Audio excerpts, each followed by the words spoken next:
Halo semua, selamat malam. And this is Isara Pang. Mengenai tentang budaya China, gaya hidup, dan juga yang namanya kayak bahasa. Oke, ini adalah salah satu yang krusial. China love and hate about Korean pop atau K-pop ya guys ya. Oke, di sini siapa yang suka K-pop atau nggak suka Cina atau sebaliknya suka Cina tapi nggak suka K-pop? Siapa di sini teman-teman? Apakah Korea itu benar-benar sebenarnya adalah salah satu hal yang membuat orang Asia itu maju secara penampilan, secara bakat dan secara yang namanya kayak likuiditas, bahwa mereka itu benar-benar sangat menghibur, sangat mampu bekerja di entertainment industri dan juga punya kemampuan kreativitas yang capable ya teman-teman. Oke, ini kita akan yang namanya kayak melihat bagaimana sudut pandang Korea pop itu ya teman-teman. Korean pop itu adalah sebenarnya sudah yang namanya diakuisisi dan sudah yang namanya dibentuk sejak tahun 80-an. Korean pop itu adalah ketika orang Korea itu benar-benar melampiaskan stres mereka dari pekerjaan. Korea itu benar-benar tahun 80-an tumbuh dari suatu hal yang sangat miskin sekali. Orang-orangnya terpaksa hidup kerja kantoran, sekolahnya juga sangat keras sekali. Bahkan aku tuh kayak nggak kaget bahwa ada kekerasan secara fisik dan mental terhadap kalau orang-orang itu kompetisi kayak olimpiade, bulu tangkis dan lain-lain seperti itu ya guys. And you know what, dibandingkan kayak 40 tahun yang lalu, orang Korea tuh kayak nggak peduli lo tuh visualnya kayak gimana, tapi yang pasti adalah lo harus pinter lalu kamu akan yang namanya dijadikan PNS or kerja di Samsung, baru kamu dianggap sebagai orang yang sangat cerdas ya guys ya. Atau maybe menjadi dokter, itu adalah salah satu hal yang namanya keluar dari zona kemiskinan dan kekerasan di Korea teman. You know, kekerasan mental dan fisik di Korea itu sebenarnya itu sudah sangat maklum sekali. Bahkan lo tuh digebukin sama mak lo, digebukin bapak lo, digebukin guru, itu benar-benar maklum sekali di Korea ya teman-teman. Kekerasan terhadap guru terhadap murid itu benar-benar kayak sesuatu hal yang normal in Korea, karena pertama maybe itu murid belajar sangat lamban, tidak terlalu cerdas, dan kemudian kamu dipukulin seperti itu ya guys ya. Tingkat bunuh diri dan masuk ke sekte-sekte yang membuat mereka itu sangat tersesat, itu salah satu yang membuat Korea itu hidup ketidakbahagiaan selama lebih dari 20 tahun ya guys ya. Akhirnya Korea itu mendapatkan suntikan dana untuk membuat K-pop itu di tahun 99. Di tahun 99 mereka itu membuat Korean pop seperti itu, dan mereka itu yang namanya kayak pengen seperti Hong Kong, seperti era-era Jackie Chan, era-era apa tuh namanya Aaron Kwok, era-eranya kayak si ini Andy Lau seperti itu ya guys ya, Tony Leung Ka-fai, Tony Leung Chiu-wai kayak gitu. Nah, K-pop itu tahun 2000-an itu mati-matian kayak harus menyamai Jepang, J-pop seperti itu ya guys ya. Akhirnya di tahun 2008-2009 membuahkan hasil kalau mereka itu bisa dibilang mendistribusikan 1000 karya ke dunia, dan akhirnya jalan ya teman-teman. Di tahun 2010-an tuh sudah yang namanya terlihat cerah bahwa mereka itu akan yang namanya go internasional, bahkan sangat mendunia, bahkan bisa mengalahkan ke popularitasan di Hollywood guys. Korea also is like we saw a candy bar, we saw like a very cute thing, little young people dancing, singing, and then doing acting, and then mereka melakukan segala hal itu yang benar-benar sangat menghibur sekali teman-teman. But in fact, after Korea is legit and becoming so well off, mereka tuh benar-benar punya ambisi, gue harus jadi orang yang paling nomor satu. Itulah orang Korea, mereka berkompetisi menjadi orang yang nomor satu dan terdepan ya.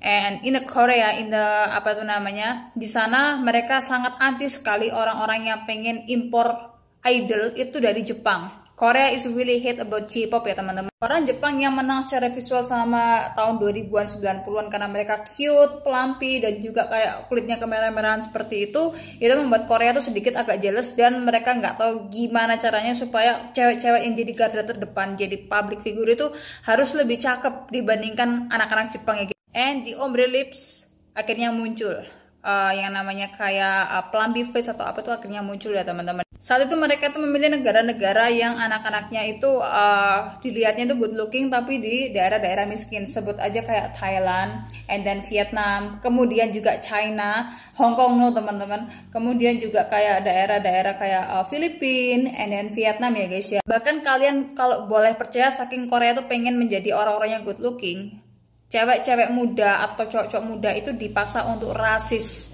ke berbagai macam suku yang di luar Korea seperti itu ya. Itu yang dialami sama Hwang Tae-tao, kemudian juga dialami sama si Chang Yi-sing dan juga si Chris Wu ya teman-teman ya. Gitu-gitu mereka itu juga mengalami yang namanya rasisme. Even orang Korea pun yang nggak tahu mereka tuh kaya raya, itu mereka mengalami hal seperti itu ya teman-teman. Wang Zhetao ever said kalau dia itu karena dia adalah seorang orang China dan dulu kan kurus ya teman-teman ya, dulu kan kayak apa tuh namanya, nggak terlalu mukanya atau badannya itu kayak keker kayak gitu.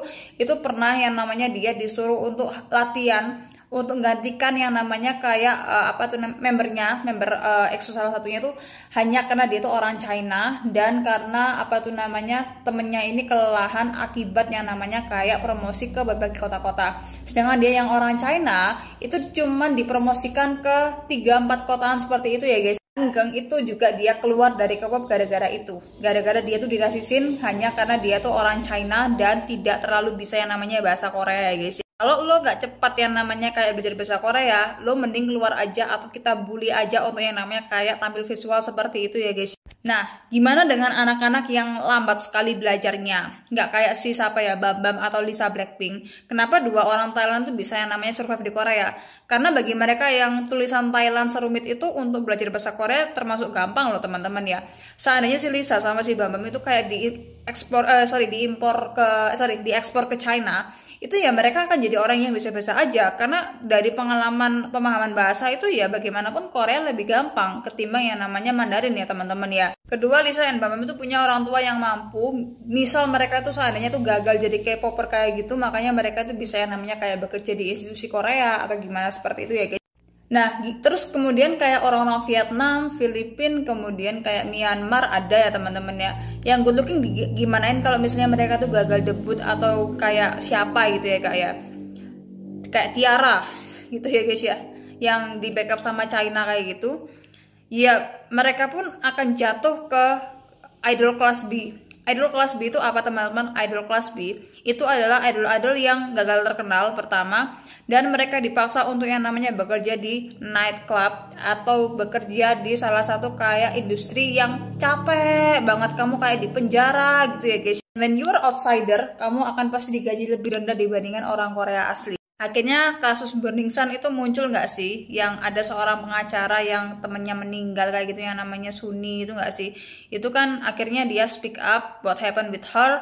Ya memang itu dipaksa dalam lingkungan prostitusi atau prostitution ya teman-teman ya. Nah karena temennya yang ini masih hidup itu di cancel terus sama apa petinggi di apa entertainment Korea. Akhirnya dia yang namanya mau loh mendistribusikan bukti-bukti otentik ke Cina ya teman-teman ya. Cina, anak-anak mudanya itu mungkin banyak yang suka Korea, tetapi untuk yang namanya mau nggak jadi idol atau apa, mereka awalnya mau tapi nggak mau ya teman-teman ya setelah kejadian itu. Seperti Burning Sun ya teman-teman ya, kalau kamu misalnya yang namanya harus kerja nih jadi idol, kemudian kamu jadi waitress di sebuah kayak nightclub kayak gitu, and then you becoming like a male or female apa ya, ani-ani kayak gitu.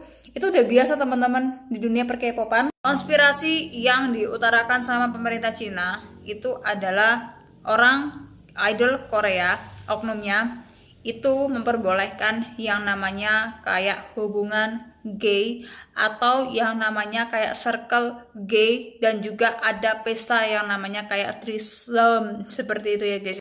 Dan tipikalnya orang Cina ngerasa orang Korea itu benar-benar tidak mau menerima kalau mereka bagian dari suku Korea yang di utaranya Korea seperti itu.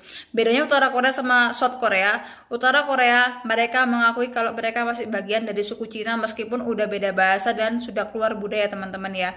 Sedangkan orang Korea Selatan mereka benar-benar nggak mau kita dari asli Joseon dan kita memang orang terpilih seperti itu ya. Dan mereka mau bersedia berhubungan dengan NATO dan pihak Barat Westernisasi. Dan pemerintah Cina yang benar-benar anti sekali dengan NATO, ya mereka menganggap mereka ini adalah senjata pemusnah bagi orang-orang China yang pengen seperti itu, yang tidak pengen yang namanya kayak belajar silat lagi, belajar kungfu, belajar tradisional dancer. Justru mereka tuh suka yang namanya pop culture seperti itu ya. Bahkan artis Cina bener-bener kayak melarang yang namanya artis itu mereka openly gay, openly yang namanya kayak pelangi seperti itu dibandingkan Taiwan. Kedua, melarang artis Cina siapapun kalau mereka tidak kena kecelakaan atau memang urgent sakit, dilarang keras operasi plastik, apalagi yang generasi aku yang zeta ke bawah seperti itu. Yang ketiga adalah orang-orang China juga melarang bahwa anak-anak China itu harus yang namanya ngomong bahasa Korea yang annyeonghaseyo atau apa tuh, melarang banget teman-teman. Drama Cina acting berkuda itu pun harus diketolin lagi. Dilarang tampil di American show kecuali memang itu show-nya itu ada izin dari pemerintah Cina ya guys ya.